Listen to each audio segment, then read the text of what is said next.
I request the editor and the publisher of the language journal, Prashant Bote, to be on the dais. Please come on the dais.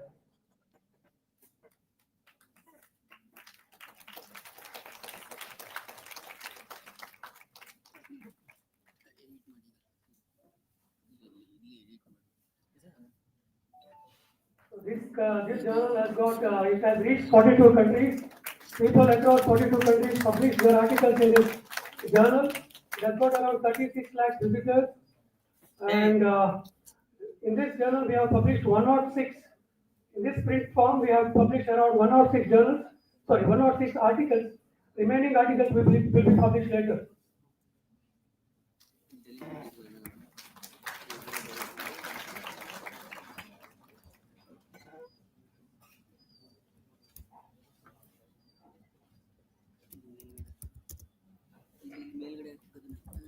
I once again thank all the dignitaries for the release of Langley.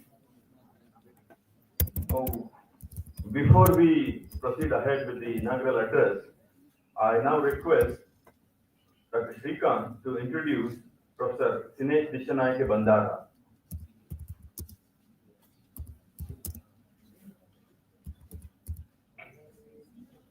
Dr. Sinesh Dishanayake Bandara happens to be the professor of mass communication and journalism department from Jayawardhanapura University, Sri Lanka. But presently he is serving as the chairman of State Cinema Board of Art Council of Sri Lanka, Ministry of Cultural Affairs of Sri Lanka, Baramulla, Sri Lanka. So he has also served as the chairman and director general, Sri Lanka Rupavahini, that is a television, government television channel, which comes under Ministry of Media and Information, Colombo, Sri Lanka. So his academic qualifications are as follows. He's got Doctor of Philosophy, Postgraduate Institute of Humanities and Social Sciences, University of Pasadena, Sri Lanka. So he has got Master of Arts degree by research, with 2 academic years with research by way of thesis, Faculty of Graduate Studies, University of Sri Jayawardhanapura, Sri Lanka, and his research areas or area of interest are as follows. He is into film studies, communication studies, media studies, television studies, radio studies, and digital storytelling. And it's around almost 6 to 7 pages profile he has. And to cut short, he is one of the famous director there, and also a documentary maker. And he also works as a HOD for the Department of Mass Communication and Journalism. And he is serving as the chairman, State Cinema Board of Arts Council, Sri Lanka. Thank you, sir. I will request you. Thank you for accepting our invitation and coming over here. I invite you to give a keynote address, please. Inaugural address.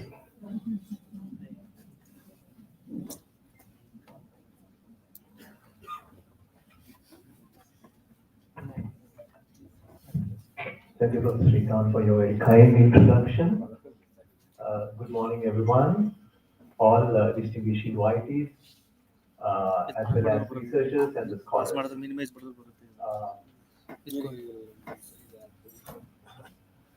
It was a challenge for me to cope up this wide theme they have introduced today, for me to plan this out for this inaugural session. But I have a lot of respect to the organizing committee to team to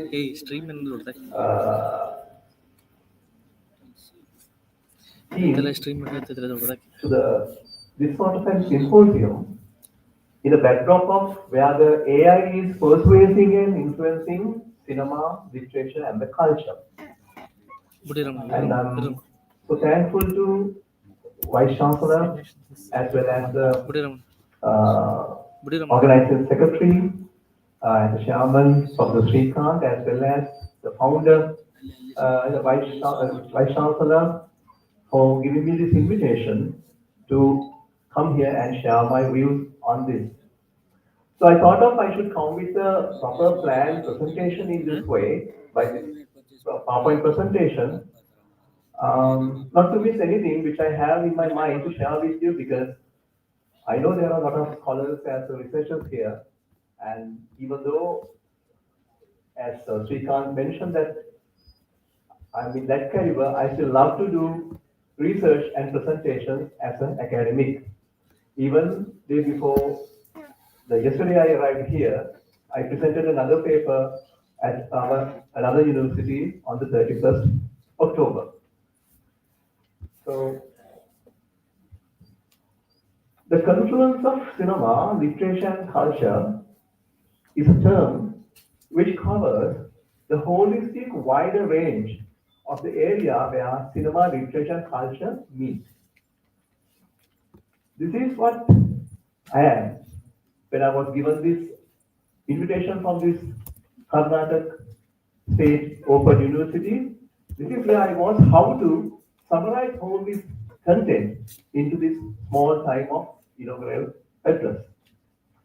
So the conference, or in other words, in popularly in media, the convergence of cinema, literature, and culture has developed a triad. This triad, a dynamic, complex relationship where each element deeply influences and transforms the others. That's why I really respect these organizers for selecting this theme for this research conference. While literature historically has been the source of stories since our grandmas told to us, and then the narratives of cinema, the invention of film has also otherwise advanced literature to evolve. How? All within the encompassing context of culture, which both shape and is shaped by these two art forms. So literature to cinema, cinema to literature. In this matter, when I was studying further to find out this theoretical framework, I found these four themes to see whether I could discuss this theme within this inaugural session to give an opening to have this plenary session move on. My first theme is the influence of literature on cinema. The next one is the influence of cinema on literature. Third out of four is the role of culture as a nexus among cinema and literature. And finally, the constant cycle of adaptation and reinterpretation. I would ask your attention to my first theme, the influence of literature on cinema. As the oldest narrative art form, literature has been a primary source of films since cinema's inception. You can argue on what could have been the very first literature ever. I am open for that, as my site shows.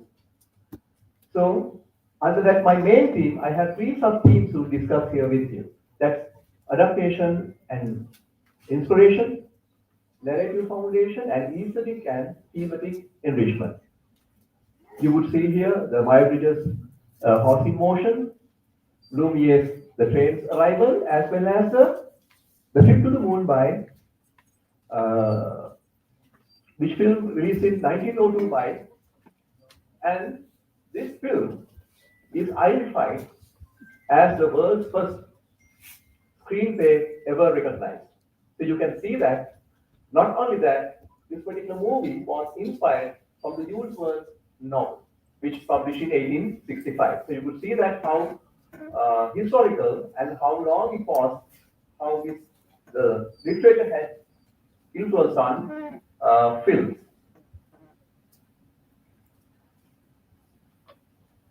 Further, if I talk about this adaptation and inspiration, film adaptation is a common element of today's film industry. Blending literary genres such as very well Srikanth mentioned, novels, dramas, and poetry into screen versions. Filmmakers often draw from classics to contemporary literature for compelling plots and character models, making their stories accessible even for the next generation. In this slide, I will give you few examples as this. Then you would see some I have taken from the mainstream Hollywood. The thought of that is represented Japanese cinema, and South Asian and Indian cinema is also mentioned in this slide. Then, according to the narrative foundation, the detailed narratives and deep character explorations, notice, in literature provide the narrative foundations of premises for visual storytelling. A well-crafted screenplay owes much to literary techniques, even as it transforms like reading story into a new screen medium. Further, my third sub-theme under my first theme, aesthetic and thematic enrichment. Literary work provides filmmakers the complex themes, deep symbolism, and philosophical ideas that add depth to their films. Such enrichment showcases how literature can be interpreted or reinterpreted to explore contemporary issues classically. That's about my first theme and the sub theme. Of course, when I was really studying about this theme, it was a sort of a challenge for me, and I think my this address is sort of an experimentation even for me. And I would like to mention here, when you see these four main themes, I could bring this the confluence of cinema, literature, and the culture into three times: the past, the present, and the future. The influence of literature and cinema, basically in research, have been in our researchers for decades. And influence of literature on cinema, I'm sorry, the cinema on literature is again somewhere 2 to 3 decades old. So it both two themes belong to the past. So what about the present? That is what the role of culture as a nexus among cinema and literature, as very well this Karnataka State University, Open University has brought up this theme to this particular 2 day conference. And the future is, of course, the consistent circle of adaptation and reinterpretation. So let me go to the second theme, that's influence of cinema on literature. Of course, yes. Even though we thought that only literature had influence on cinema, now cinema had given a huge influence to the cinema as well, the literature as well. The cinematic medium has, in succession, inspired literature. I'll tell you why this example. It influenced how stories are structured and communicated in writing as well. Under that, I have three sub-themes: pictorial narrative, focus on visual aesthetics, the rise of novelization. Under the pictorial narrative, the visual nature of films have influenced the modern literature more pictorial. With writers adapting cinematic techniques to describe scenes as well as sometimes the action to make this novel more cinematic experience. So films now have made literature more cinematic. And my second sub-theme that focuses on visual aesthetics, the emphasis on visual communication in film has introduced new considerations and perspectives into literary works. This has created a dialogue where literary writers can also engage with the aesthetics and methods of cinema in their own work. You could see some of these books have published even after the films were released. And the next one, and the last one is the rise of novelization. I'm sorry, it's not an art, but I would say it's an art in the commercial manner. The rise of novelization means cinema has directly influenced literature through the Tactics of normalization is a word, is a term. It's a world accepted term, normalization, where a film story is turned into a book, extending the narrative into a different format. Film narrative into the novel narrative. You could see Once Upon a Time in the West was released in 60s, book came in 2000. Alien, film release, book release, as well as the Interstellar and many more books. Star Wars is one of the big sellers. Okay, when I have finished the two themes under the platform of the past, now let me discuss with you or share with you what is about the present. Because my inaugural session, I thought of why not I open up my insights with you to see whether how could these researchers and the research on the cinema can go much forward with literature and the cultural backdrop.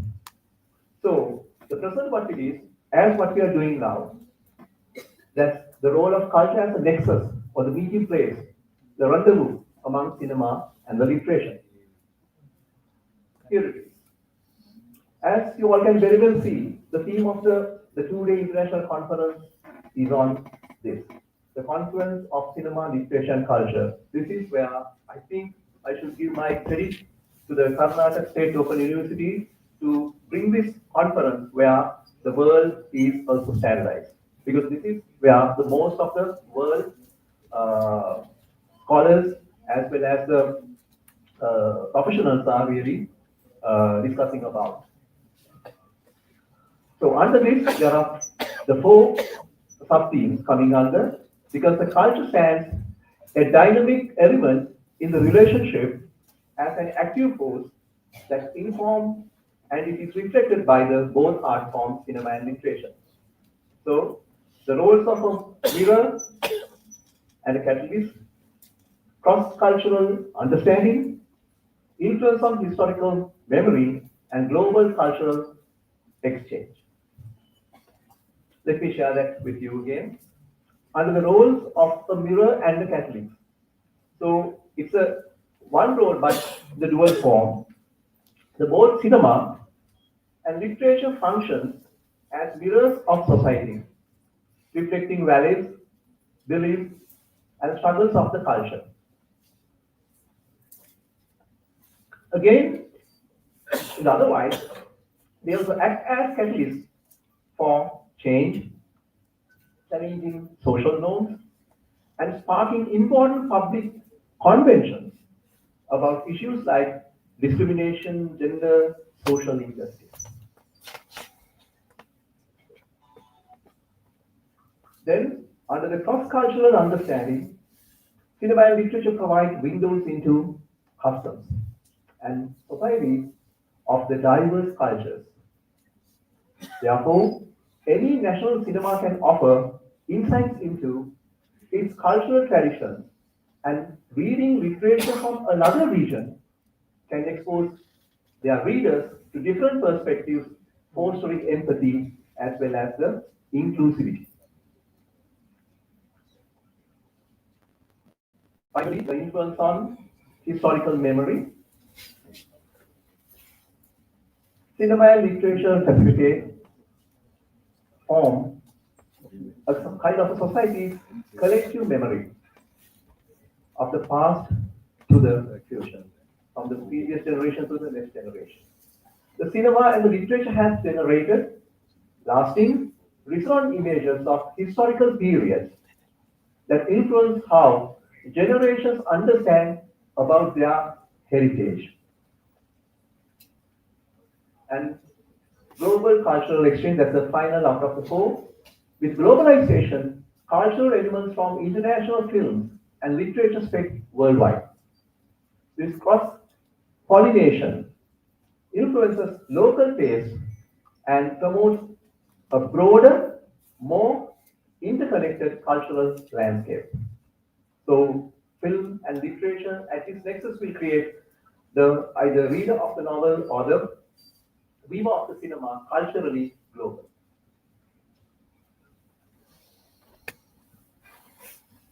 Okay, I will take much time. I'm going to share my last theme with you.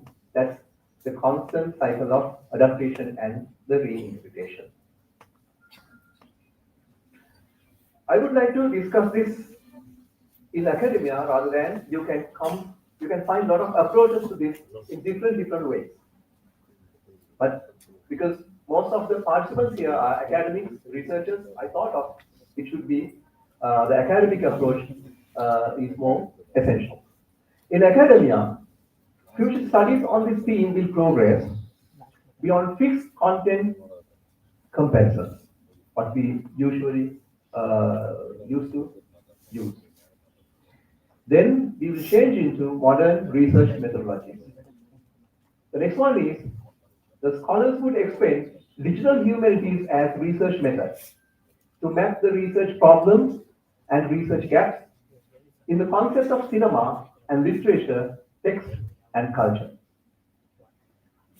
Then, further, this may definitely be caused and may expand to analyzing fan cultures, as Professor Srikanth very well mentioned. Now, it is have been changed from the author to the reviewer. We had the author theory before. After that, now it was challenged by the reception theory.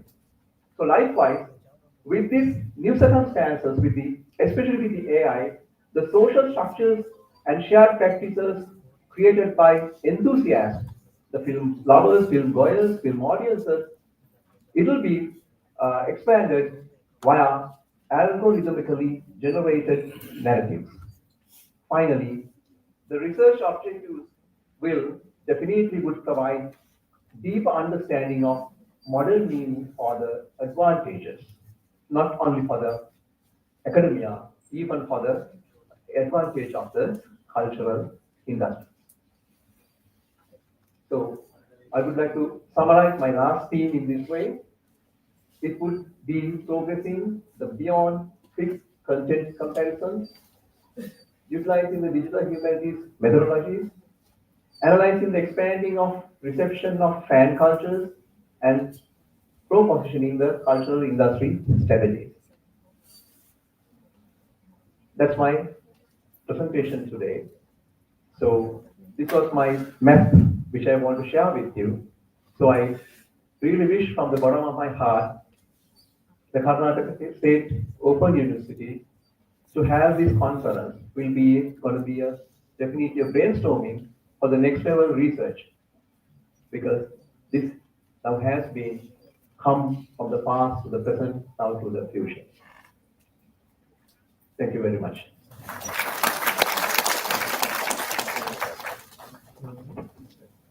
Thank you, sir. The inaugural address evolved around the influence and intersections of cinema, literature, and culture. Besides, with the special angle of history, I now request our registrar to kindly felicitate Professor Sinesh Dissanayake Bandara for his inaugural address.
Thank you, sir, for receiving our felicitation.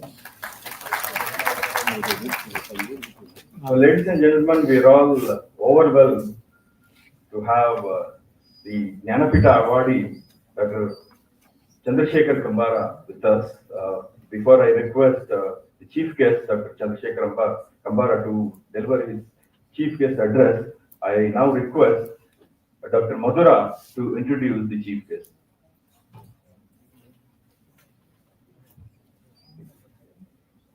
Ellargu Namaskara. Good morning, everyone. I'm very privileged and fortunate to introduce our beloved Kannada writer and the prestigious Jnanapita, Padma Shri and Padma Bhushan awardee, Dr. Chandrasekhar Kambara sir, to the gathering. Sir is a prominent Indian poet, as we all know him, and he is also not only a poet but also a playwright, folklorist, film director in Kannada language, and the founder vice chancellor of Kannada University in Hampi. And he was also a president of the Kannada Sahitya Academy, country's premier literary institution after V.K. Gohak and U.R. Anantamurthy. And he is known for effective adaptation of the North Karnataka dialect of the Kannada language in his plays and poems in a similar style as in works of D.R. Bendre.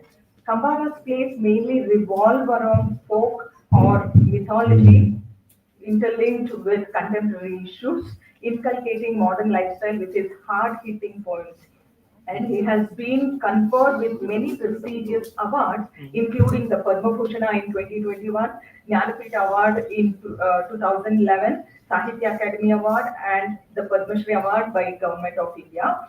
Kabir Samman, Kalidas Samman, and Pampa Award also he has to his credit. After his retirement, Kambara was nominated as a member of Karnataka Legislative Council, to which he made significant contribution through his intervention. Regarding his early life, Kambara sir was born in Kannada-speaking family in Godageri, a village in Belgaum district of Bombay Presidency then, but today in Karnataka. He was the third son in the family. From an early age, Sir was interested in folk arts, local culture, and ritual. His favorite Kannada writers include Kumaravyasa, Basava, Kuvempu, and Gopalakrishna Adiga, and among English writers, it is W.B. Yeats, William Shakespeare, and Locke. And regarding his career, he had a lengthy, interesting, and fruitful career. After a brief stint in teaching in the University of Chicago, he taught in Bangalore University for over 2 decades and was a Fulbright scholar. He has been elected as the chairman of Science Academy in the year 2018. He served as the chairman of National School of Drama Society, and Sir was the founder, vice chancellor of the Kannada University at Hampi. His grand vision of Kannada literature and Karnataka culture is reflected in the way he showed commitment to build it. Regarding his work, Sir has to his credit 25 plays, 11 anthologies of poems, 5 novels, 16 research works, and several scholarly writers on folk theatre, literature, and education. Some of his popular plays include Jokumara Swami, Jayasinghe Nayaka, Kadu Kudure, Naikate, Mahamai, and so on. And he was a pioneer in introducing, very well known, Baila Hongala's famous Sandhya Balya, we know that, and Jokumara Swami, a traditional ritual of his native district, to the literary world. Many of his works have been translated into many languages, including English and several other Indian languages. Apart from his literary career, Kambara sir has been associated with the direction of feature films. His directional work in many movies on the plays scripted by him, and he has directed many films such as Karimai, Sangeeta, and Kadukudure. And his Kadukudure entered into the Indian Panorama and won the National Award. His film Sangeeta won the Best Feature Film State Award in the year 1981, and he has also adopted his play G.K. Maskarara Pranaya Prasanga for television. So besides his voluminous work, Kambara sir has presented papers on Indian folklore and theatre in the University of Chicago, American Oriental Center, New York, International Theatre Institute, Berlin, Moscow, and Jade. In his lengthy narrative poem, Hela Sena Kela, in English, listen, I will tell you. In the early 1960s, Kambara introduced some of the recurring themes which he would often return to in his later works. Themes of tradition and modernity, crisis of feudalism, native identities, and colonialism, march of history, loss of faith, the death of the god, and several related themes explored later in his plays. And to conclude, five of his books have been awarded by the Karnataka Sahitya Academy. His well-known play Jo Swami has won the Kamala Devi Chattopadhyaya Award of Natya Sangh as the best play of the year in India in 1975. And his Savirada Neradu won the Ashan Award from Kerala state government has given this award. And Kambadu sir has received many awards, including Jnanapita Award. So the list goes on and on. Sir, I am in awe of your skill, dedication, and the depth of your literary vision. And it is a profound honor to see your extraordinary services to literature recognized with India's highest literary award. I now request our guest of honor to address the gathering. A very warm welcome to you, sir. Thank you.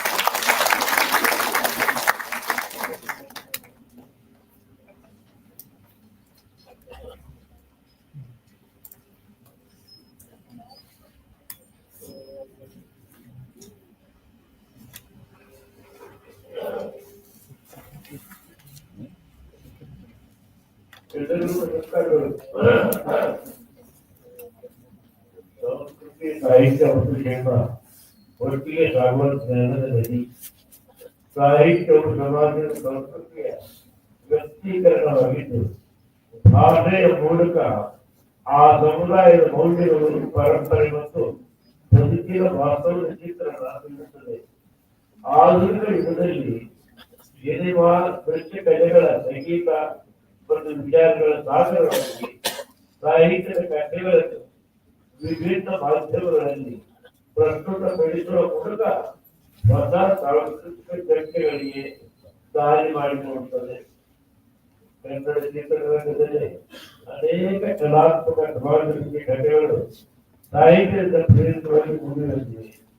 ಇವುಗಳ ಕನ್ನಡ ಸಂಸ್ಕೃತಿ, ಪರಿಚಯ ಮತ್ತು ಸಂಸ್ಕೃತಿಯ ಅನೇಕ ಮುಖಗಳನ್ನ, ಸಾಮಾಜಿಕ ಸಮಸ್ಯೆಗಳನ್ನ ವಿಶ್ವ ಜಗತ್ತಿಗೆ ಪರಿಚಯಿಸಿವೆ.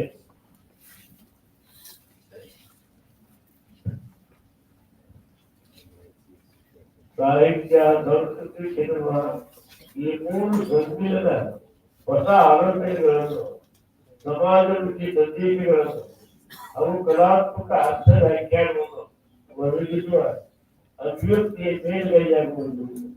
ಪ್ರಾಧ್ಯಾಪಕರಾಗಿ ಈ ಸಂಸ್ಕೃತಿಗಳ ಅಧ್ಯಯನದಿಂದ ವಿದ್ಯಾರ್ಥಿಗಳು ದೇಶೀಯ ಪರಂಪರೆ, ಜಾನಪದ ಹಾಗೂ ಸಮಕಾಲೀನ ಸಾಂಸ್ಕೃತಿಕ ಚಿಂತನೆಗಳನ್ನು ಸಮರ್ಥವಾಗಿ ಗ್ರಹಿಸಬಹುದು.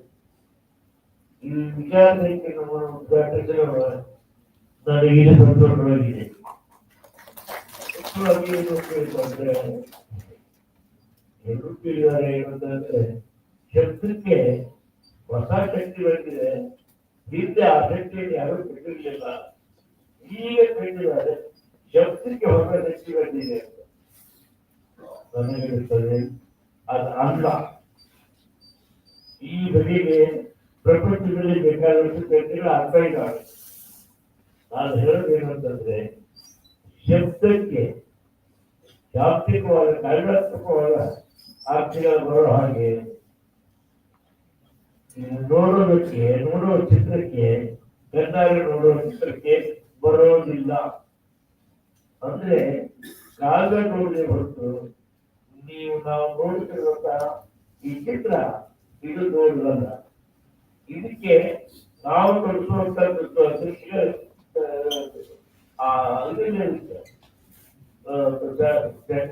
ಸಂಗತಿಗಳಿಲ್ಲ.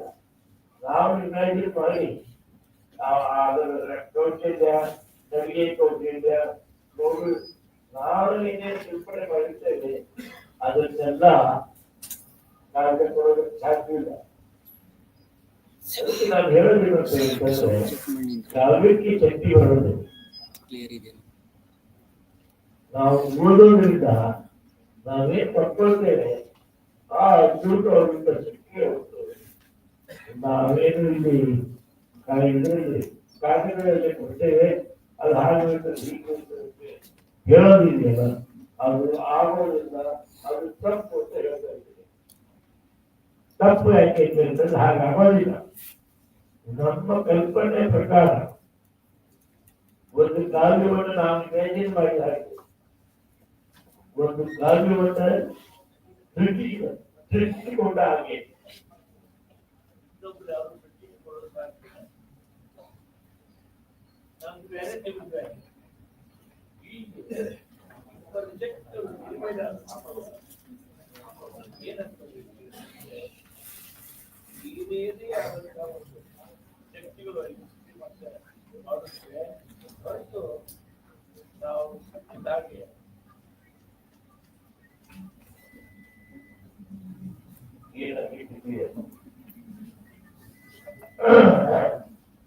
ನೋಡಿ, ನಾನು ಹೇಳಿದ ಹಾಗೆ ಇದೇ ಏನೇನು ಹೇಳ್ತಾ ಇದ್ದೆ ನಾನೇ ಹೇಳ್ತೇನೆ. ನಾ ಹೇಳ್ತೇನೆ, ಅದು ಹೇಳ್ತಾ ಇಲ್ಲ, ಅದು ಹೇಳುದಿಲ್ಲ. ನಾನು ಹೇಳೋದು ಹೇಳ್ತೇವೆ ಅಂದ್ರೆ ಕಾವ್ಯ ಪ್ರಪಂಚದಿಂದ ಕಂಡದ್ದನ್ನ ಇನ್ನೂ ಯಾವುದೇ ರೀತಿಯೂ ಕಾಣುವುದಕ್ಕೆ ಆಗಿಲ್ಲ. ಏನನ್ನು ಹೇಳ್ಬೇಕಂತೆ, ಅದು ಹಾಗಿದೆ, ಹೀಗಿದೆ, ಇದೆ, ಅದನ್ನು ಕಾವ್ಯದಿಂದ ಏನು ಸೃಷ್ಟಿ ಆಗುತ್ತದೆ, ಆ ಸೃಷ್ಟಿಗೆ ಸಮಾನವಾದದ್ದು ಬೇರೆ ಯಾವ ಆಗೋ ಸಾಧ್ಯವಿಲ್ಲ. ಇದು ನನ್ನ ತತ್ವ. ಆದ್ರಿಂದ ನಾವೇನ್ ಮಾಡ್ತೀವಿ ಅಂತಂದ್ರೆ ಇಲ್ಲಿ ನೋಡಿ, ಒಂದು ಇಷ್ಟಾದ್ರೂ ಕೂಡ ನಾವು ಇಷ್ಟೊಂದು ಹೇಳಿದ್ರು ಕೂಡ ಒಂದು ಕಾವ್ಯಕ್ಕೆ 10 ಅರ್ಥಗಳು ಹಾಕಬೇಕು. ಆಯ್ತಾ? ಶಬ್ದದಿಂದ ಆದ್ರೆ ಒಂದರ್ಥ ಶಬ್ದದಿಂದ, ಇನ್ನೊಂದರ್ಥ ನಾವು ಅರ್ಥ ಹಚ್ಚೋದ್ರಿಂದ ಏನ್ ಅರ್ಥ ಹಾಕೋ ಅದರಿಂದ, ಅಥವಾ ಇನ್ನೂ ಒಂದು ಅರ್ಥ ಹೊಂದ್ಕೊಳ್ತೀವಿ. ಆದ್ರೆ ಅರ್ಥಗಳ ಸೃಷ್ಟಿ ಅಷ್ಟಕ್ಕೆ ನಿಲ್ಲೋದಿಲ್ಲ. ಹೋಗ್ತಾ ಇರ್ತದೆ ಸೃಷ್ಟಿ ಆಗ್ತಾ ಇರ್ತದೆ. ಹಾಗೆ ಸೃಷ್ಟಿ ಆಗ್ತಾ ಇರೋದು ಮತ್ತೆ ಮತ್ತೆ ಸೃಷ್ಟಿ ಆಗ್ತಾ ಇರೋದು ಯಾವುದರಿಂದ, ಯಾವ ಬೆಳಕಿನಿಂದ, ಯಾವ ಒಂದೊಂದು ಅದ್ಭುತವಾದಂತ ಶಕ್ತಿಯಿಂದ ಇದಾಗ್ತದೆ ಅಂತ ತಿಳ್ಕೊಳ್ಳೋದು. ಇದೆಲ್ಲ ಧ್ವನಿ, ಆಮೇಲೆ ನಮಗೆ ಸಿಗುವಂತ ಇದು ಬೇರೆ ಬೇರೆ ಅರ್ಥಗಳಿದ್ದಾವೆ ಕಾರಣದಲ್ಲಿ. ಆ ಎಲ್ಲ ಅರ್ಥಗಳಿಗೆ ಅದು ನೋಡ್ರೆ ಹೊರತು ಇದು ದೂರ ಅಲ್ಲ ಅಂತ ನಾನು ಹೇಳ್ತಾ ಇದ್ದೆ. ನಾನು ಹೇಳ್ತಾ ಇದ್ದೆ, ನಾನು ಅನೇಕ ಸಾರಿ ಹೇಳಿ ಮಾತಾಡಿದೆ. ನನ್ನ ಪ್ರಕಾರವೇ ಒಬ್ಬ ಮಾತಾಡಿದೆ. ಹೌದು, ಇದು ನಾವು ಈಗ ಎಲ್ಲರೂ ಕುಡ್ಕೊಂಡು ಬೇರೆ ಬಿಡುದು, ಆಮೇಲೆ ಮತ್ತೆ ಅದೇ ಹೇಳ್ತದೆ ಅಂತ ಏನಾದ್ರು ಹೇಳಿದೆ, ಅದು ಬೇರೆ ಇರ್ತದೆ, ಒಂದೊಂದ್ಸಲ ಅದೇ ಚೆನ್ನಾಗಿರ್ತದೆ. ಅಂದ್ರೆ ಮನುಷ್ಯನಿಂದಲೂ ನಿಜವಾದಂತ ಉತ್ತಮವಾದಂತ ಅರ್ಥಗಳನ್ನ ಸೃಷ್ಟಿಯುವಂತ ಶಕ್ತಿ ಅಂದ್ರೆ ಇಲ್ಲಿ ಇದೇ ಉಳಿದಿದೆ ಅಂತ ಆಯ್ತಲ್ಲ. ಆದ್ರಿಂದ ನಾವೇನ್ ತಿಳ್ಕೊಂಡಿದ್ದೇವೆ, ಈಗ ನಮಗೆ ಒಬ್ಬ ಇದರಿಂದ ಶಕ್ತಿಯಿಂದ ಏನೊಂದು ಸೃಜನ ಶಕ್ತಿಯಿಂದ ಅಥವಾ ಇದು ಒಂದು ಶಕ್ತಿಯಿಂದ ಅಥವಾ ಇನ್ನೊಂದು ಇದು ಬೇರೆ ಶಕ್ತಿಗಳಿಂದ ನಮ್ಗೆ ಏನ್ ಕಾಣ್ತದೆ ಅಷ್ಟಕ್ಕೆ ಗಾಳಿಯ ಆತ್ಮ ಮುಗಿಯೋದಿಲ್ಲ ಅಂತ ಒಂದು ವಾದ ಇದೆ, ಪ್ರಸಿದ್ಧವಾದಂತ ವಾದ ಇದೆ. ಅದು ಸರಿಯಾಗಿದೆ ಅಂತ ನಾನು ಹೇಳುತ್ತದೆ.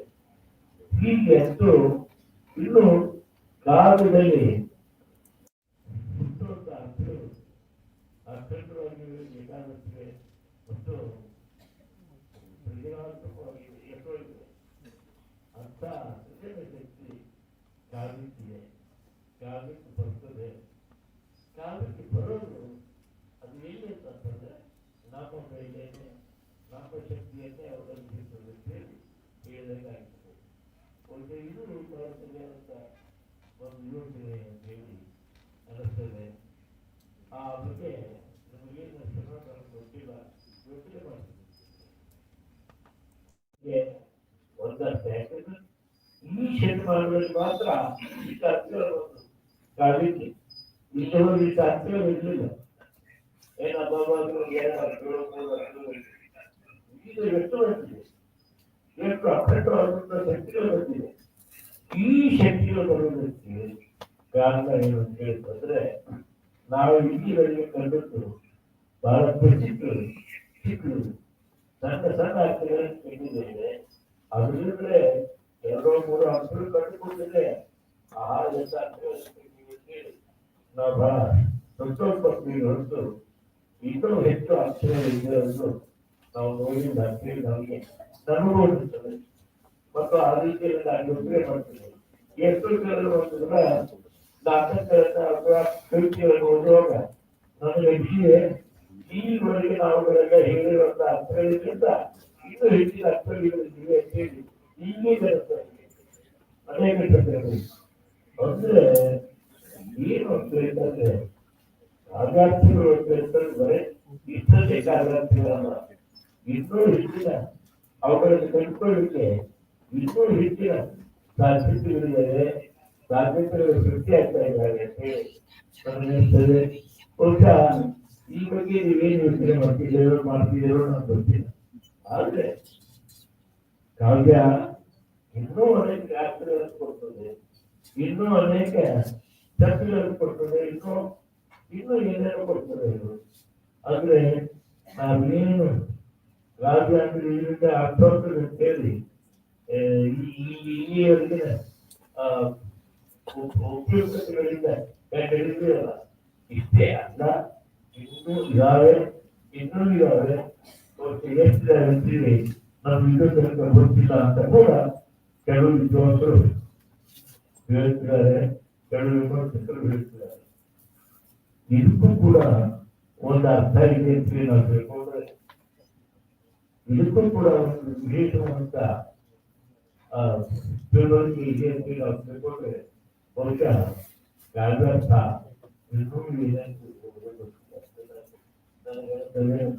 ಬಹುಶಃ ಅದು ನಿಜ ಇರಬೇಕು ಅಂತ. ಯಾಕಂತಂದ್ರೆ ನನಗೆ ಕೆಲವು ನಾಟಕಗಳನ್ನು ಓದುವ ವೆಸ್ಟರ್ನ್ ನಾಟಕಗಳು ಎಷ್ಟು ಅರ್ಥಗಳು ಬರ್ತದೆ, ಎಷ್ಟು ಅರ್ಥಗಳು ಬರ್ತದೆ. ಆ ಅರ್ಥಗಳನ್ನು ತಿಳ್ಕೊಂಡ್ರೆ ಇಲ್ಲಿ ಈ ಸಾಗರ ಈ ಬಗ್ಗೆ ಅಂತ ಹೇಳಿದೆ, ಈ ಸಾಗರ ಹೇಳಬೇಕು ಯಾವ ಮೂಲೆಯಿಂದ ಬಂತು, ಯಾವ ದೀಪದಿಂದ ಬಂತು, ಯಾವ ಕಡೆಯಿಂದ ಬಂತು, ಇದು ಒಂದು ಪ್ರತ್ಯೇಕವಾದಂತ ಶಕ್ತಿ ಇದೆ. ಶಬ್ದಗಳಲ್ಲಿ ಇನ್ನೂ ಹೆಚ್ಚಿನ ಶಕ್ತಿ ಇದೆ ಅಂತ ಹೇಳಿ ನಾನು ಹೇಳ್ತೇನೆ. ಅಂತೂ ಚೆನ್ನಾಗಿ ಮಾತಾಡಿದ್ರೆ ಪಾಪ ನೀವು ಏನಾದ್ರು ಅಂತಿದ್ರೆ ಸೇರಿ ಮಾತಾಡಬೇಕು ಅಂತ ಅನ್ಸಿದ್ರೆ ನೀವು ಮಾತಾಡಿದ್ರೆ ಒಳ್ಳೆಯದಾಗಿ ಬರ್ತದೆ ಮತ್ತು ನನಗೆ ವಂದನೆಗಳನ್ನ ಹೇಳ್ತೇನೆ. ನಮಸ್ಕಾರ. Legendary literary contributions of Dr. Kambara so unique and so distinct that the cinema makers could never ignore to present it on the silver screen. Be it J.K. Master, Pranay Prasanga, Sangeeta, Singarava, Kadu Kudre, the list of filmography goes on and on. Thank you, sir, for being with us. I now request Professor Naveen Kumar to felicitate Dr. Kambara.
Thank you, sir, for receiving our honors. Thank you, Professor Naveen, for the felicitation. Before the keynote address, now I request Dr. Vidutapi Kundri to introduce today's keynote speaker, Professor Nikhila S.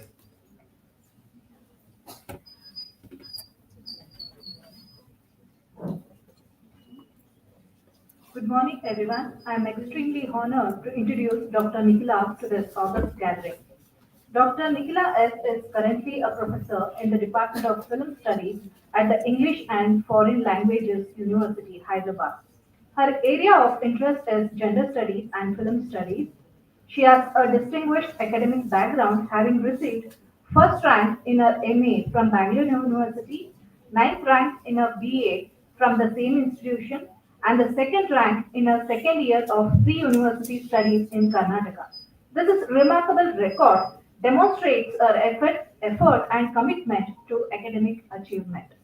She is the founder and coordinator of Talking Films Online, an active online platform for film discussions that has been running since 2020. Additionally, Dr. Nikhila is a member of the Indian Association of Commonwealth Literature and Language Studies.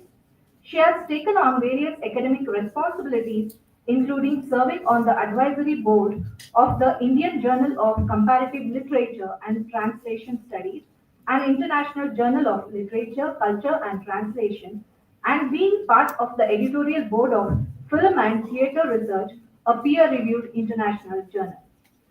Dr. Nikhila has 17 publications in journals, including her recent article, Bad Girl Ramya's Cinematic Ancestor and Her Contemporaries in Critical Collection, published in September 2025.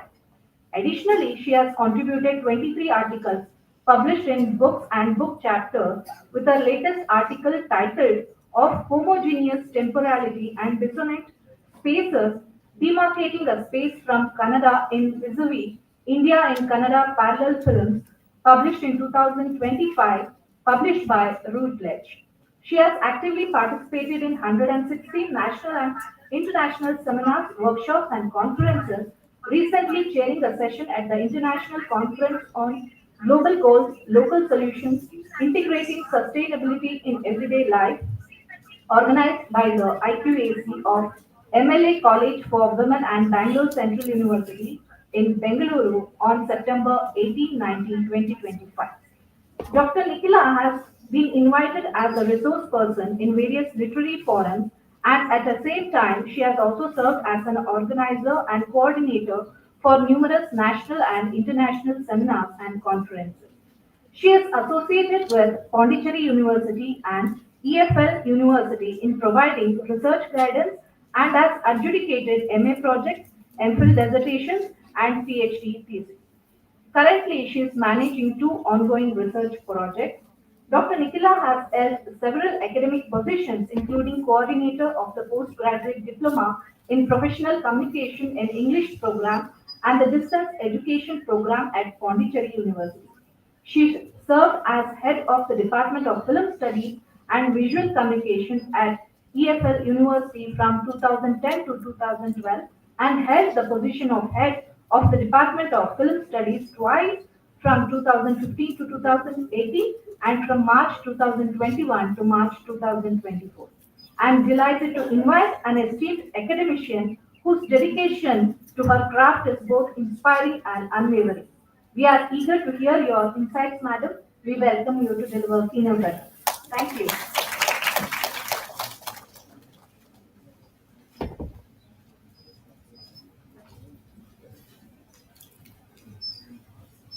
The dignitaries on the dais and off the dais, research scholars, students, friends, a very good morning to all of you.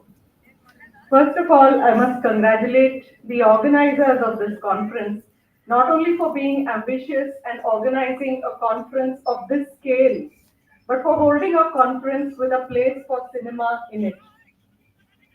While we who are part of the relatively small community of film studies scholars, some of whom are part of this conference, would like to think that we do fairly interesting and important work, the larger academia in India, I must say, except in some pockets, is relatively lukewarm to the idea of both teaching and research on cinema. Some disdain comes, of course, from the view that cinema is merely for entertainment and has no place in the serious business of the classroom. However, I would like to believe that many young teachers here would like to teach film studies but do not know how to go about it. I think this conference is an important step in providing direction to those who want to bring in the study of cinema into the language classroom and within the ambit of various existing programs. I am, of course, very grateful for the honor of setting the tone of this conference through my address here. I have to live up to the confidence reposed in me by the organizers, given that my seniors and luminaries in this field will be addressing you all later. I am thankful for this opportunity also because currently I'm writing a book on remakes and adaptations that will, among other things, explore the relation between cinema, literature, and culture. So I'm going to use this occasion to try out here some of the ideas that I have been thinking about. In the first part of my talk, I will attempt to make some exploratory moves towards conceptualizing the relation between cinema, particularly cinema in India as we know it, in different languages and culture in the sense of different and competing film cultures in India. I will push for looking at the different cinemas of India as national cinemas, even as I draw out the distinction between national and nationalistic films.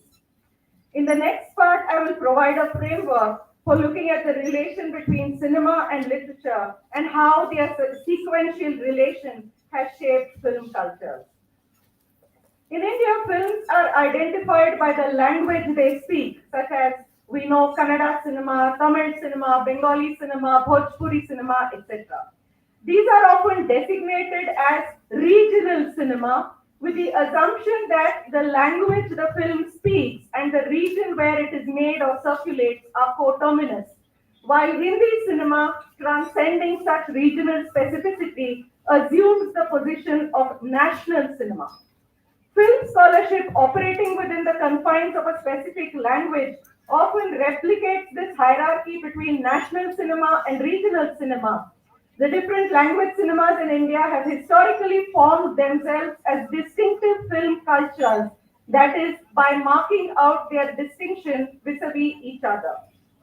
Thus, when one says Kannada cinema or Tamil cinema, one doesn't just mean the language the film speaks, but the whole paraphernalia of distinction that gets mobilized to mark its specificity or uniqueness.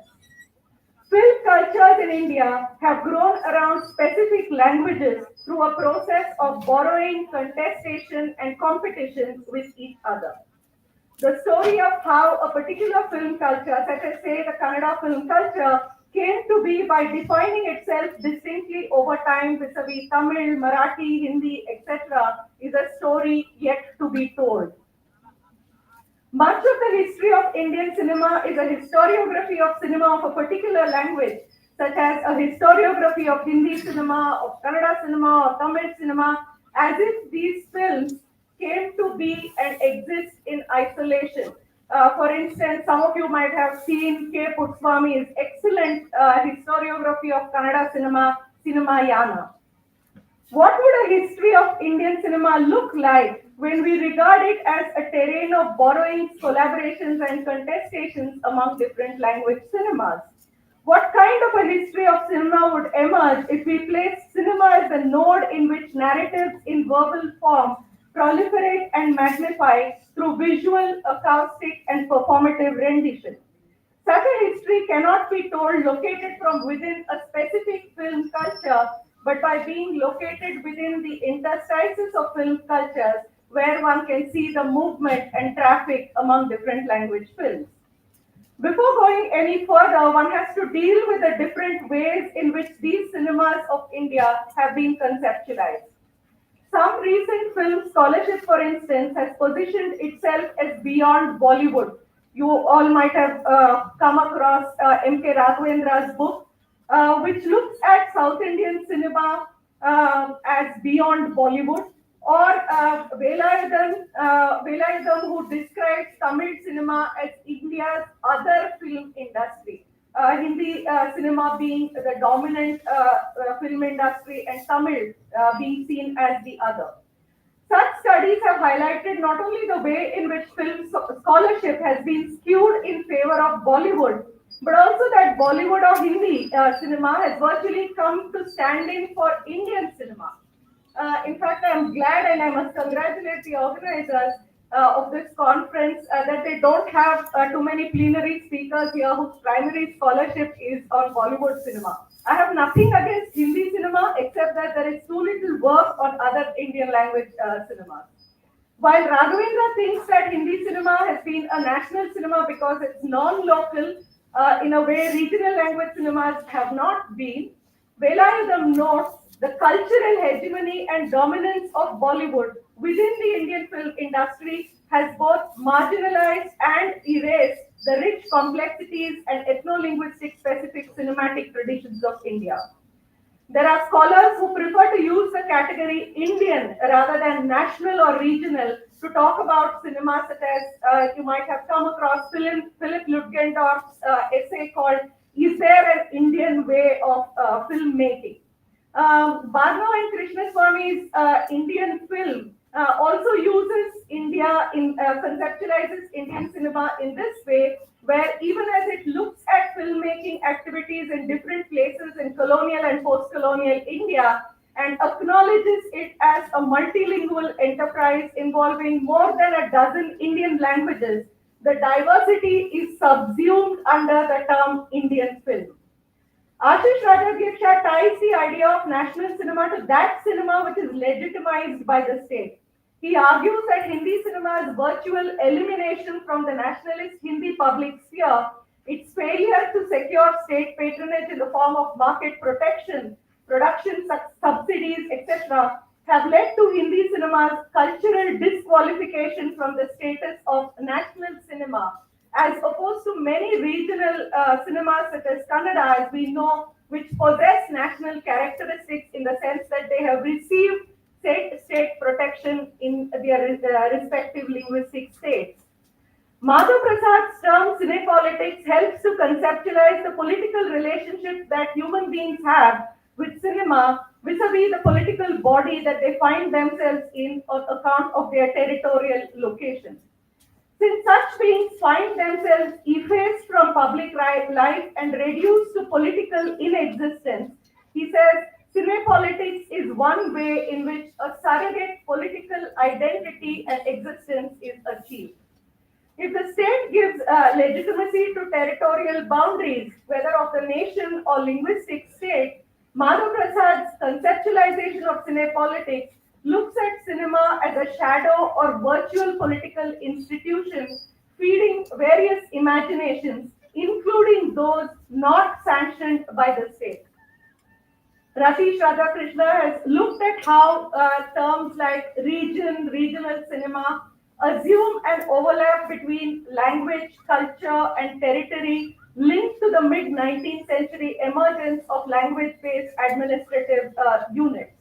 Ravi Vasudevan warns about the lack of fit between the territorial boundaries, say, of those defined by nation or even region and the phenomenon of cinema. In their introduction to their guest edited issue of the journal South Asian Popular Culture, Swarnavel Ishwaran et al. Attempt to add conceptual value to the category of region by looking at popular Hindi cinema as the intersection of regions, languages, and industries, and look at the variety of ways in which Hindi cinema has historically wandered into the region. While all these work more or less within, if not always, endorse the hierarchy between the categories of national and regional cinema and do show various degrees of discomfort with them, they do treat Hindi cinema and other Indian language films somewhat differently. Some work within the umbrella category of Indian, as I mentioned earlier, where differences are subsumed to capture an essential or defining aspect of Indian cinema. Let us now look at some studies that tread a somewhat different path.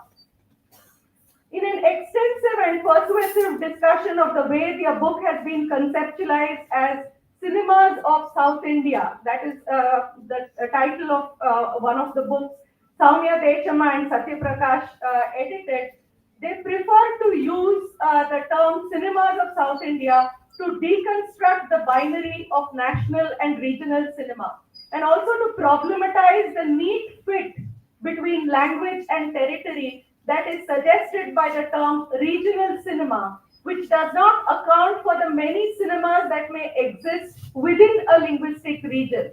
Take, for instance, Kodava, Tulu, Konkani, Biari cinemas existing within the region supposedly demarcated for Kannada cinema, that is Karnataka. Rather than see cinema as being structured by or within the framework of the nation, they prefer other frameworks such as gender, minority discourse, identity politics to understand cinemas from varied positions.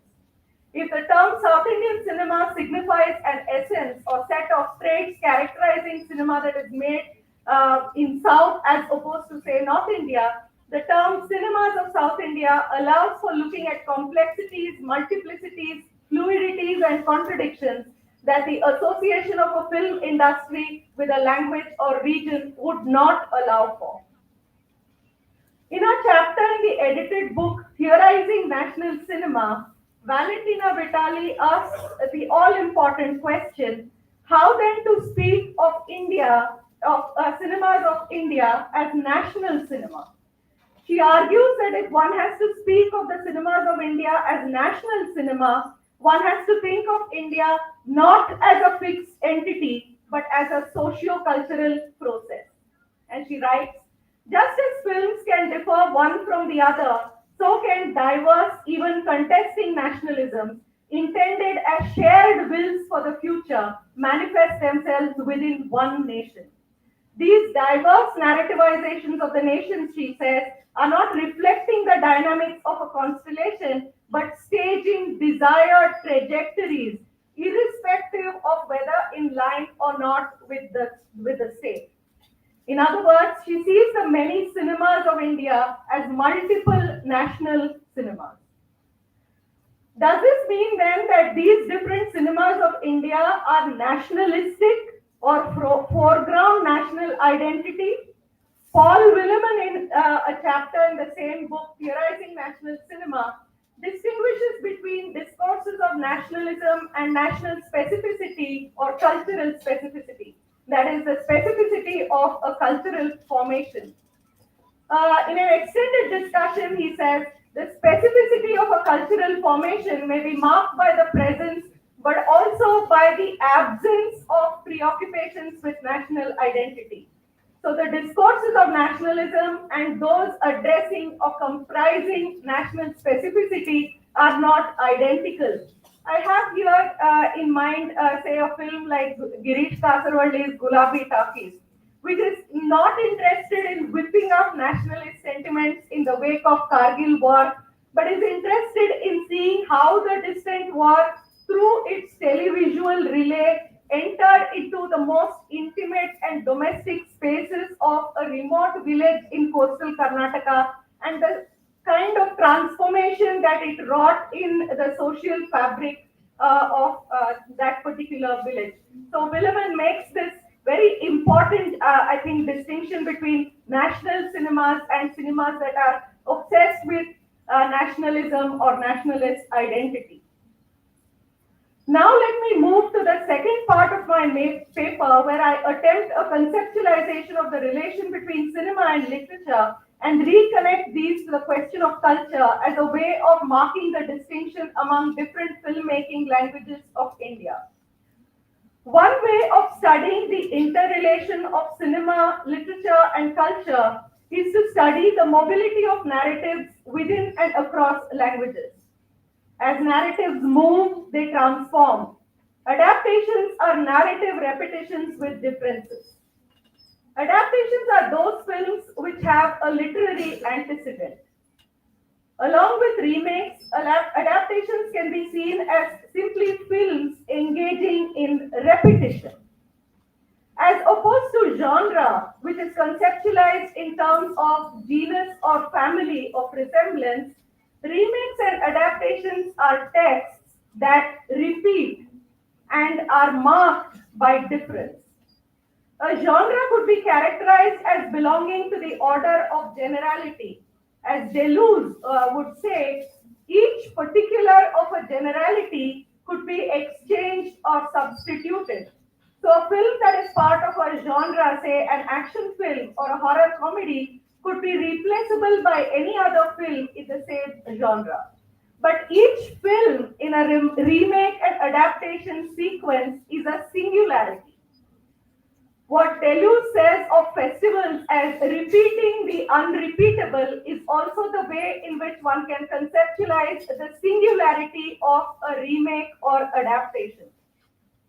The pedagogic act of the swimming instructor standing in the sands on the shore, showing the movement of hands and body, as opposed to the pupil who follows the movement of the wave, which makes the swimming action of the pupil not a mere imitation of the instructors or the movement of the wave, is a metaphor that I borrow from Deleuze to characterize the remake and adaptation. So the remake is not the pupil imitating the master text, neither is it the pupil simply taking the shape of the wave, in the sense that adaptation is not a film, a piece with the milieu in which it is made. Instead, it is an encounter with science, as Deleuze says, in which the distinctive points renew themselves in each other and repetition takes shape while disguising itself. That is, the remake and adaptation take shape through their encounter with a new set of science, new milieu, new audience, new technology, etc. Thus, Deleuze's idea of repetition as difference helps to reframe adaptations as cultural negotiations. In other words, I'm hoping that this conference will go beyond mere questions of fidelity when you discuss cinema and literature. And in the last part, I will suggest some enabling directions for taking this conversation forward on cinema, literature, and culture.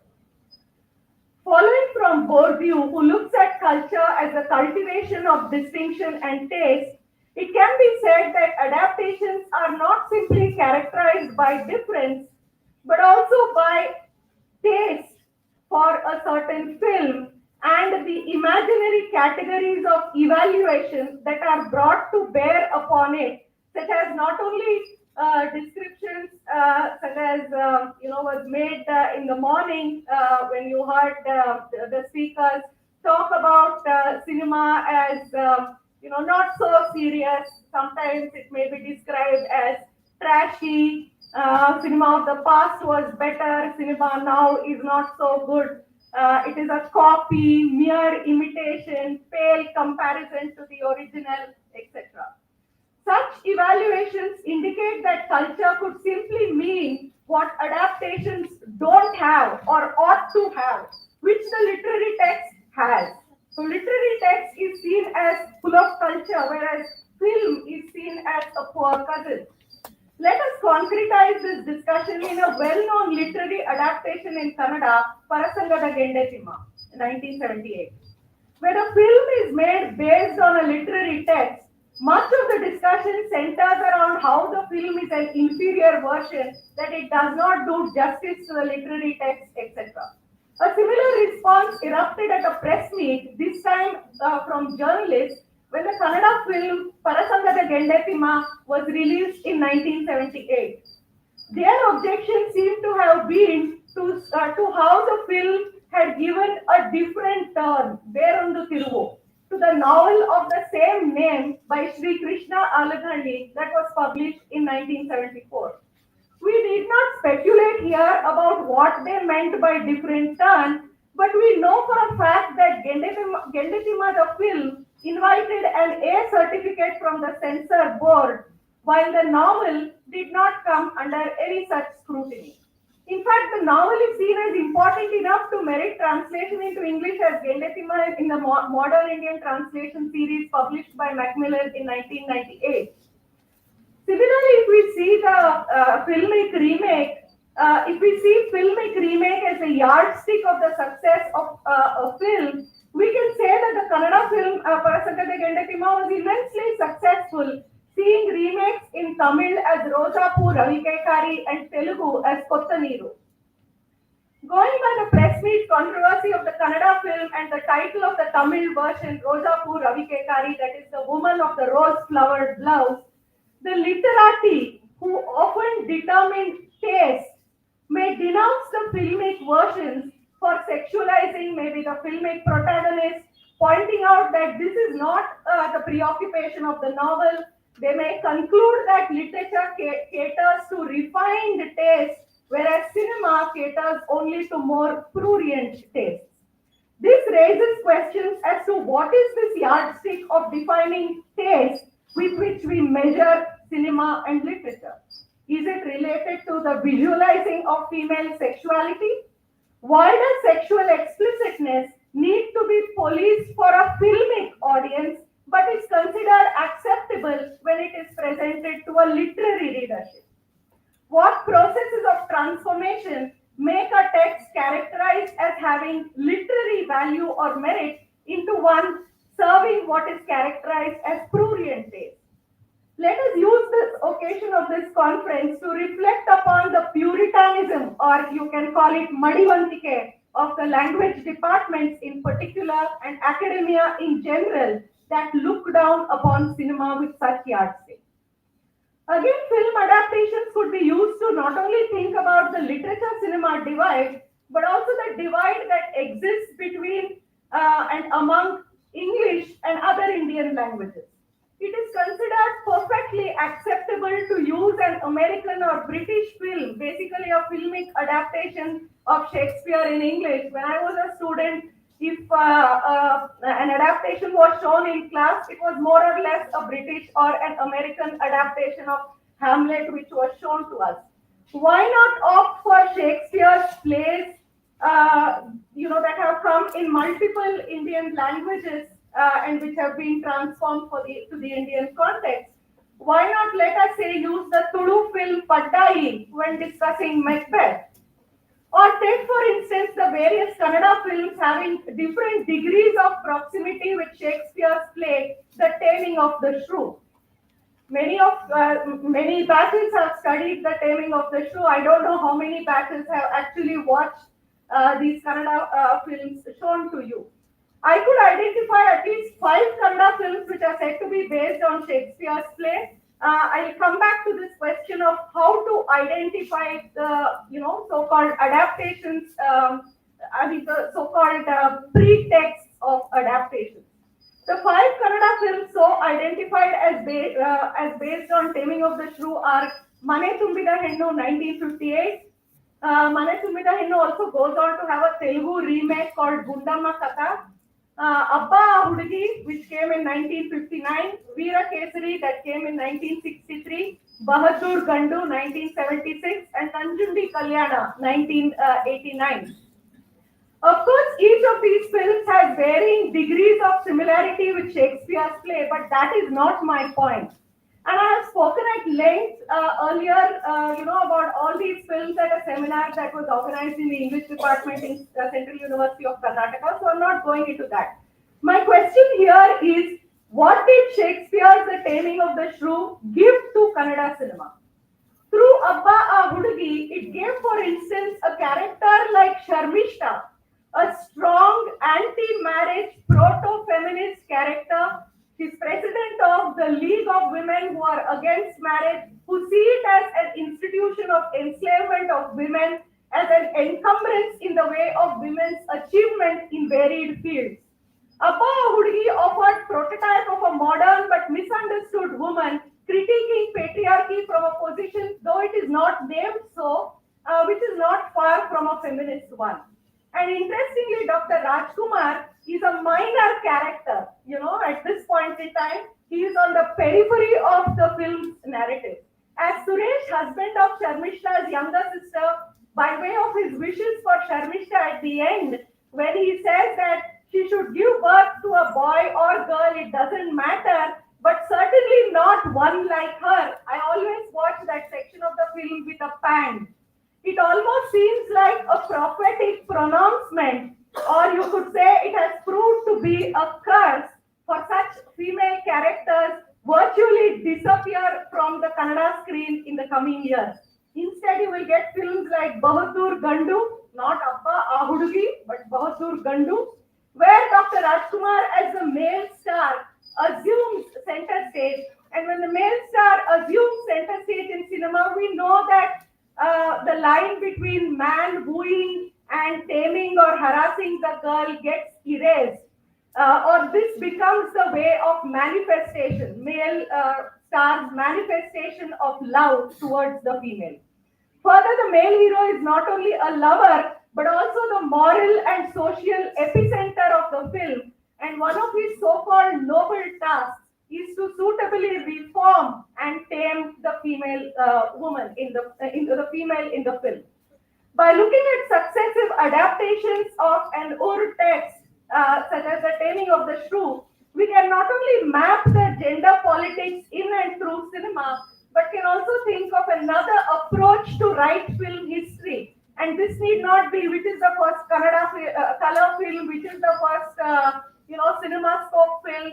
We can think of writing a film history about when and what is the nature of emergence of male-centric stardom in Kannada cinema following from a female-centered film. A question that I have skirted so far is an all-important one, and that is, under what conditions does a film become an adaptation? I've spoken so far as if we all have a consensus on what is adaptation. When the filmmakers say in an interview that their film is based on a literary predecessor, does it become an adaptation? That is only when the director acknowledges, yes, I have made an adaptation, or when the film acknowledges it in the credit sequence. So you say in the credit sequence based on such and such a novel.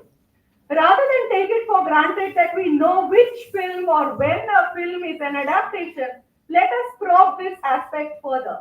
Taking a cue from Linda Hutchins' question, is the intertextual dialogue not rather one between the reader and his or her memory of other texts as provoked by the work in question?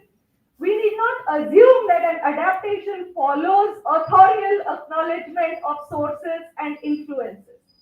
That is, the literary pretext may or may not be acknowledged by the director through intertext, paratextually through his interviews or through his or her memoirs or textually. Our study of adaptations will only become richer if we see adaptations as those marked by intertextual relations imputed by cinephiles, fans, film historians, researchers, and audience in general, and only sometimes by the film and filmmakers. The kind of intertextual referentiality is a product of enhanced film literacy in the present times, first through television, then CDs and DVDs, which make released and long forgotten films available to viewers, and now through various film viewing and film sharing platforms. Earlier you had to go to a theater to watch a film, and the only occasion you had for watching the film was in the theater when it released. Now that is not the case. You have access to films, so you can become viewers who can create the predecessors of the film. Take the case of the Hindi film Swadesh, We the People by Ashutosh Gwarikar. The film is supposed to be a remake of a couple of episodes called Vapsi by a Hindi TV series called You Love Stories, broadcast on Zee TV between 1993 and 1995. The story writer of Vapsi, M.G. Satya, is also one of the story writers credited for Swadesh, and in that sense, one could read it as a sign of the film acknowledging its antecedent. But Nagavarna's Kannada film, Chigurida Kanasu, that released in 2003, And Chigurita Kanasu is also a novel by Shivaram Karan that was published in 1951, are claimed to be the antecedent text of Swadesh. By whom? By Kannada audience. And but they are not acknowledged as such by the makers. As per the Kannada interpretive community, Swadesh is an unacknowledged remake and adaptation. This acknowledgement, this lack of acknowledgement of its Kannada antecedents by the makers of Swadesh comes to be seen as Hindi cinema's way of foraging from other Indian languages without the obligation to acknowledge its borrowing.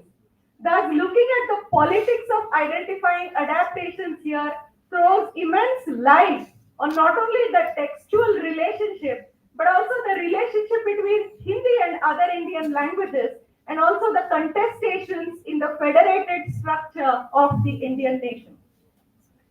Since I've given a lot of examples from Kannada cinema, though hopefully your takeaway from my talk will not simply be the films themselves, but the kinds of questions and discussions that can be enabled by the study of adaptations, I'll end by giving the instance of a Bengali film adapted from a Bengali literary text. And no, I'm not here talking about Sharat Chandra Chattopadhyay's Devdas. I have already mentioned earlier that it may not be very productive to begin and end the discussion on adaptation with comparison of the film and the literary text within the framework of fidelity. How else can adaptations be studied? I mean, so much. I mean, wherever I go, everywhere, what comes across just this question: why is the film text, the demand that is made on the film text, to look more like the literary text? Is there another way of talking about it? We can take a cue from Francesco Cassetti, who sees adaptation as reappearance in another discursive field of an element. It could be just one small element of, let's say, a plot, a theme, or a character that has previously appeared elsewhere. A reappearance is a new discursive event that locates itself in a certain time and space in society, and one that at the same time carries within itself the memory of the earlier discursive event. Thus, however many times this happens from one language to the other, one form to the other, one medium to the other, one could study such reappearances in different discursive contexts to see what kind of function these perform. Hence, adaptations would be fertile grounds for studying the process of recontextualization, starting from textual similarities and differences. If we look at Satyajit Ray's 1960 film Devi, which is based on a short story of the same name by Prabhat Kumar Mukherjee, published in 1899, we can see that the film and the short story are similar in terms of their characters, in terms of their names, key plot points. But the discursive context of the film allows for a complex exploration into the politics of deification from a tale of superstitious practices. 1899 short story is a short story about superstition. But when we look at the complex way in which other kinds of discourses come into the film, you will see what I mean by discursive recontextualization. The film gives scope for a psychological, or rather a psychoanalytical unraveling of the male patriarch Kali Kinkar's motives for deification. It becomes, also gives us a ringside view of the battle between tradition and modernity, and woman as the site of this battle, and how that battle gets resolved. The 1960s film looks at deification, placing it in the discourses of psychoanalysis and tradition modernity debate, and is quite different from the short story where deification is placed within a social reformist discourse. I could, of course, have given here the example of Kuvempu's novel Kanuru Heggadati and the film of the same name by Girish Karnad, where the discursive recontextualization of the narrative yields a wonderful study of the decline of the feudal order, due to the various women or female characters in it. The film foregrounds the three women characters, Sita, Subbamma, and Nagama, in a way literary critics writing about the novel had not done in the 60 years of its publication. The film is an attempt to justify the actions of the women, especially Sita and Subbamma, shifting the point of focus from the male protagonist Huvaya and also from the framing of the nationalist discourse. These women's choices, the so-called follies, their transgressions, are seen as bringing about the destruction of the old oppressive feudal order. I think I will stop here. I can, of course, give you multiple such examples, but that is not, the point of the keynote. I hope we will listen to many, many interesting explorations of this theme by the other plenary speakers as well as the paper presenters. I wish you all a great learning experience from this conference, and thank you all for a very patient hearing. Thank you.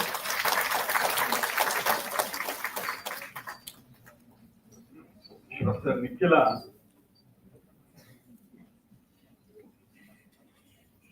has presented contrast and exhaustive historiography of Indian cinema and certainly has raised pertinent questions to ponder upon. Questions such as if literature is rich culture, cinema is the poor cousin. Besides these two questions, I would like to add one more question set by the section of a school of thought which says cinema is the opium of the masses. And I'm sure these 2 days will set a discourse studies to keep in motion. Thank you, Professor Nicola, for an exhaustive historiography on cinema. I now request our beloved registrar, Professor Navid Kumar, to felicitate Professor Nikhila.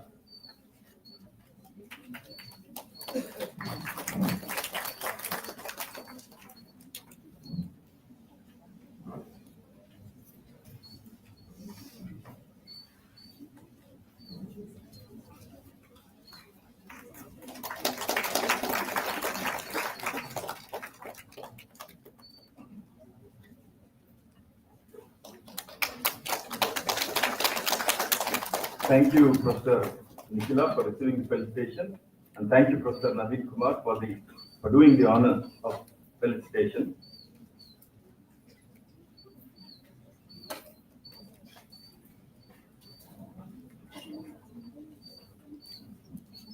May I now request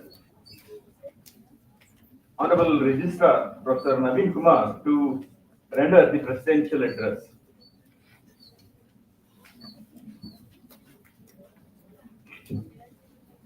ಎಲ್ಲರಿಗೂ ನಮಸ್ಕಾರ. 70ನೇ ಕನ್ನಡ ರಾಜ್ಯೋತ್ಸವ ಶುಭಾಶಯಗಳು ಮತ್ತು ನಾಡಗೀತೆಗೆ 100 ವರ್ಷ, ಅದು ಸಹ ಶುಭಾಶಯವನ್ನು ಸಲ್ಲಿಸುತ್ತಿದ್ದೇನೆ. So I would like to thank all the dignitaries here because I am chairing as a presidential address here this program. So ನಾನು ಈ ನಿಟ್ಟಿನಲ್ಲಿ ಏನು ಹೇಳಿದ್ರೆ 8ನೇ ಜ್ಞಾನಪೀಠ ಪ್ರಶಸ್ತಿ ವಿಜೇತರಾದ ನಮ್ಮ ಚಂದ್ರಶೇಖರ್ ಕಂಬಾರ್ ಅವರು ನಮ್ಮ ಒಟ್ಟಿಗೆ ಇದ್ದಾರೆ. ಈ ಸಂದರ್ಭದಲ್ಲಿ ನಾವೆಲ್ಲ ಅದೃಷ್ಟ ಮಾಡಿದ್ವಿ ಅನ್ಸುತ್ತೆ, ಯಾಕಂದ್ರೆ 70ನೇ ಕನ್ನಡ ರಾಜ್ಯೋತ್ಸವ ಸೆಲೆಬ್ರೇಟ್ ಮಾಡ್ತಾ ಇದ್ದೀವಿ 5ನೇ ತಾರೀಕು. ಈ ನಿಟ್ಟಿನಲ್ಲಿ ತಾವು ನಮ್ಮ ವಿಶ್ವವಿದ್ಯಾಲಯಕ್ಕೆ ಬಂದು ತುಂಬಾ ಸಂತೋಷ ಆಯ್ತು ಸರ್. ಮತ್ತು ಇವತ್ತು ತಾವು ಹೇಳ್ತಾ ಇರುವಂತ confluence of cinema, literature and culture means ಸಮಾಗಮ, ಸಾಹಿತ್ಯ ಮತ್ತು ಸಿನಿಮಾ ಮತ್ತು ಸಂಸ್ಕೃತಿ ಒಗ್ಗೂಡಿಕೆಯ ಒಂದು ವಿಚಾರವಾಗಿ today we are celebrating national conference. So good afternoon to all the esteemed guests, resource persons, participants and media personnel. As the patron of Ksou sponsored today international conference on the confluence of cinema, literature and culture held between 3rd and 4th of this November, organized by the Department of Studies and Research in English. It is my pleasure to witness the outcome of the scholarly endeavor. opinion that literature, which is a reflection of life, which gives a space for multiple human and emotions and feelings. The great literary works we can understand the human policies and strengths. Cinema, which is a part of popular culture, on the other hand, is a unique area that leaves a significant impact on the society. I believe that the projection of culture in both literature and cinema is also matter to be seriously discussed in the same platform. So this event has brought together scholars from different parts of India, fostering the rich and interdisciplinary discussion on the genuine human issues dealt by the session of the prominent literary work and movies. I personally feel that the research papers to be presented in this conference cater some of the prevailing culture and humanitarian concerns that cannot be termed as negligible. I extend my heartful congratulations to all the paper presenters from different parts of India, the editorial team of the journal released today, and organizing committee for the dedication and efforts in making this initiative success. I congratulate the organizing committee for providing a platform for experts and research scholars to discuss the present their views and ideas. Dear participants, I hope the conference fostered the insightful discussion on the prevailing nexus between the literature, cinema, and culture in the elaborative manner. To conclude, I hope the conference will serve as a valuable resource for the scholars and readers alike, inspiring further research and dialogue and the interaction of the literature, cinema, culture globally. And I would like to special thanks to Srikanth because he did a lot of work in from 10 days and he was singing from beginning. So one and all, thank you so much for coming here and make use of the dignitaries address over here. Thank you, one and all. Honorable Registrar, Professor Naveen Kumar, thank you, sir, for your presidential remarks. I now request Dr. Srikanth to felicitate Professor Naveen Kumar.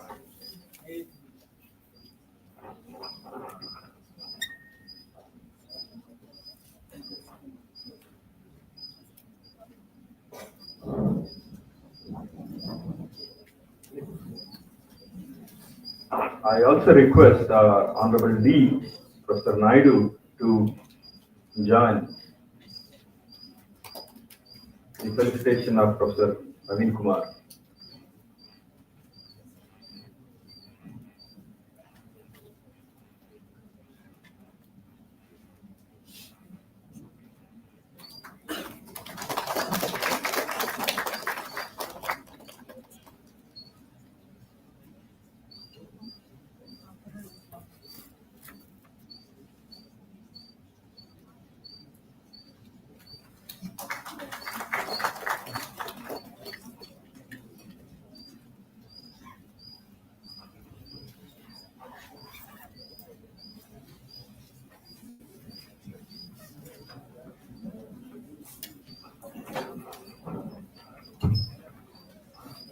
The statutory officers have been the guiding force of this two-day international conference. I now request Dr. Srikanth to felicitate our Dean, Professor Ramanathan Naidu.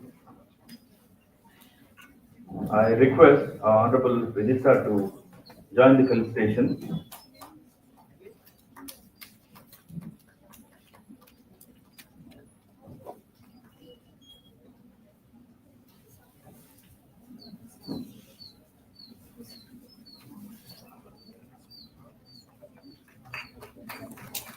Thank you, sir. I request Professor Naveen and Dr. Srikanth to felicitate Registrar Evaluation, Dr. Arun Kumar.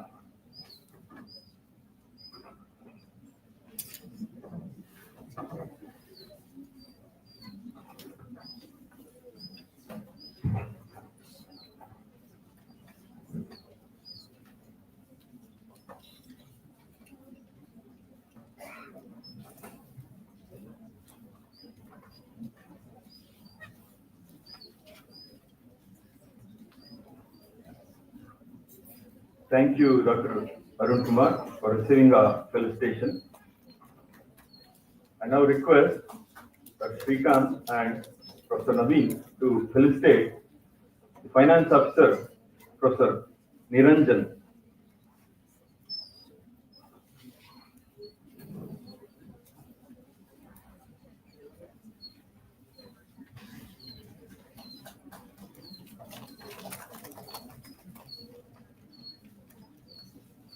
Thank you, Professor Niranjan, for receiving our felicitation.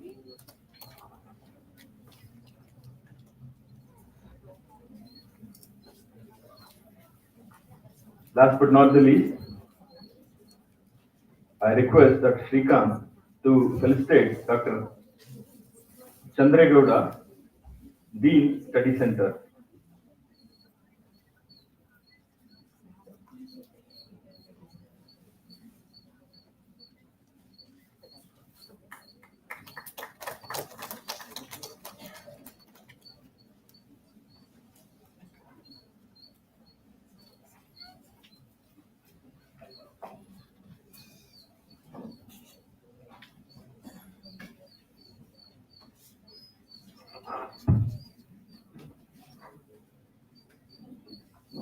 I request all the department members, faculty, and the research scholars to assemble for a group photograph.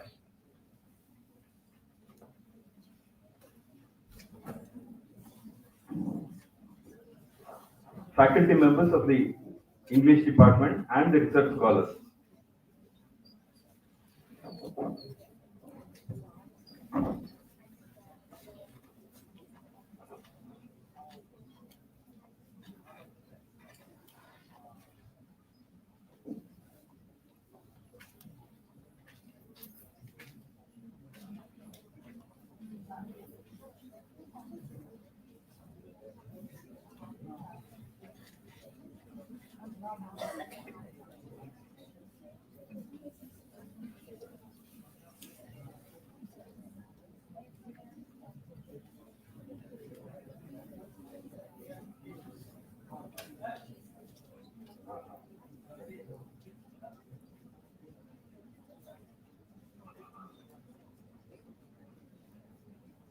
ಸ್ನೇಹಿತರೆ, ಮುಂದಿನ ಒಂದು ವಿಶೇಷ ಕಾರ್ಯಕ್ರಮ station Kantara ಸಿನಿಮಾದ ನಟರು ಬಾಲರಾಜ್ ನಿಗವಾಡಿ ಅವರು ಬಂದಿದ್ದಾರೆ. ಅವರು ಮೈಸೂರಿನವರೇ, ಇಲ್ಲಿಯವರೇ.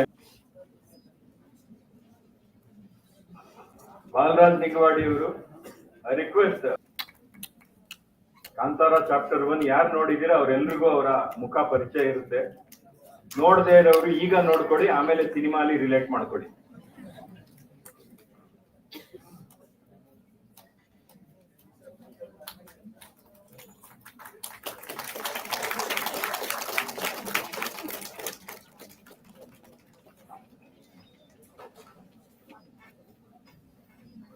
Thank you for gracing the occasion, Mr. Balaraj Nagwadi, and receiving a felicitation.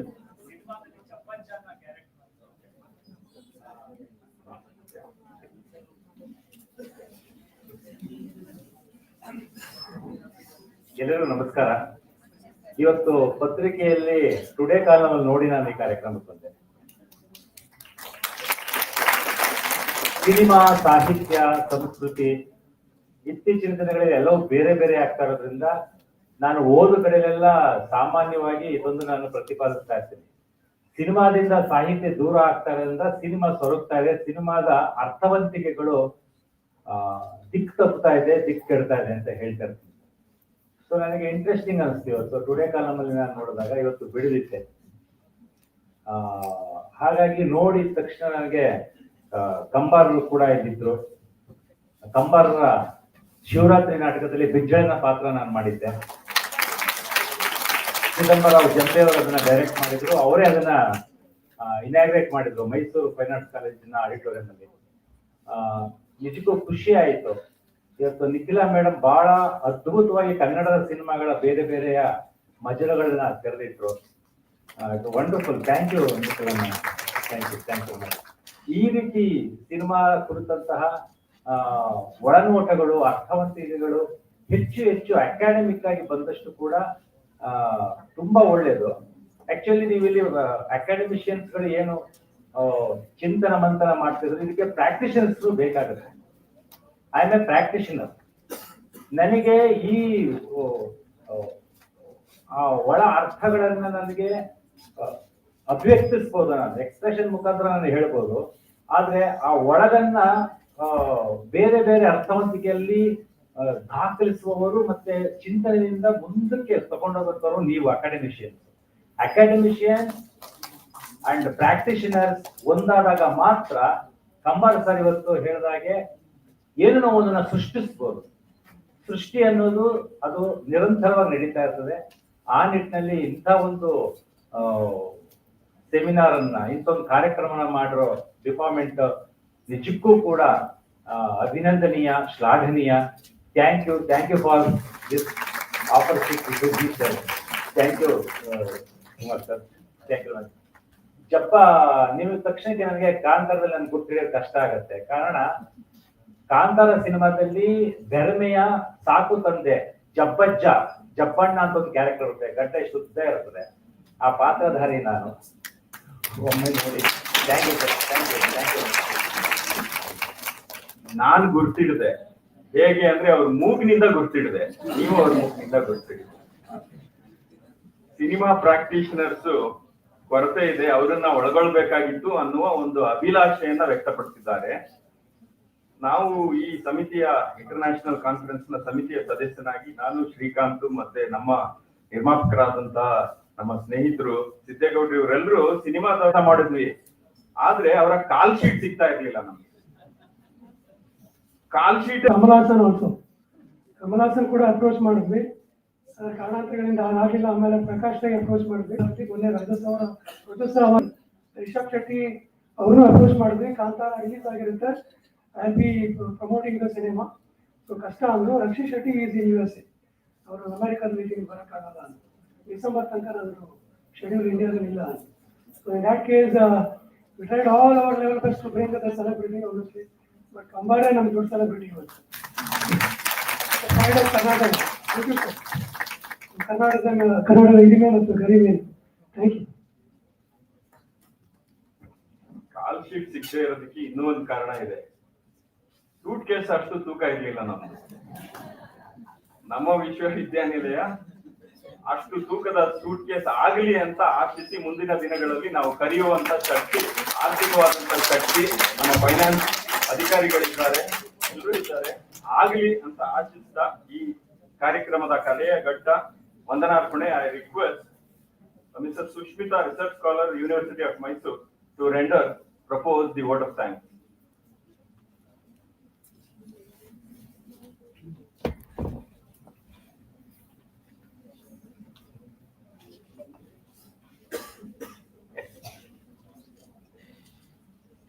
A very good afternoon to one and all.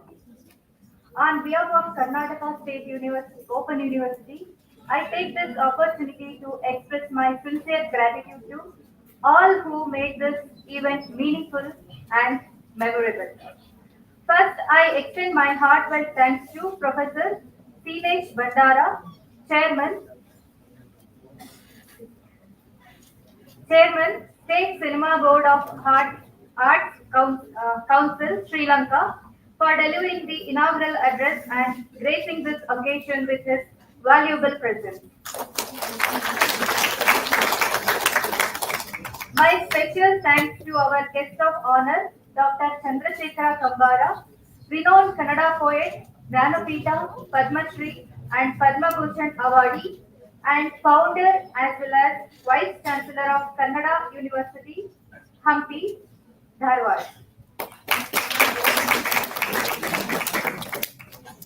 My heartfelt thanks to Professor Nikhila S., Department of Film Studies, English and Foreign Languages University, Hyderabad, Telangana. On behalf of Organizing Secretary Dr. Shrikant, I now thank the Chief Patron, our Honorable Vice Chancellor Professor Sharnappa Halse, cares for you in his absence. Now I thank Professor Anand Kumar, Registrar Evaluation, KS4U, Mysuru, for his gracious presence. I now thank Dr. Chandre Gowda, Dean Study Center, KSOU. I also thank Professor Niranjan Raj, Finance Officer, KSOU, Mysuru.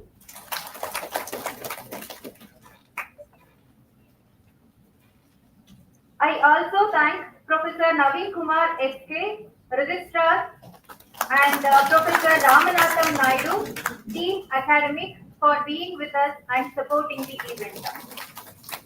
I also thank Organizing Secretary and Chairperson, DOSR in English, KSOU, Mysuru. Last but not least, my heartfelt thanks to all the statutory officers, members, board of management, students, guests, and non-teaching staff. And my special thanks goes to the media for their support. Thanks to one and all.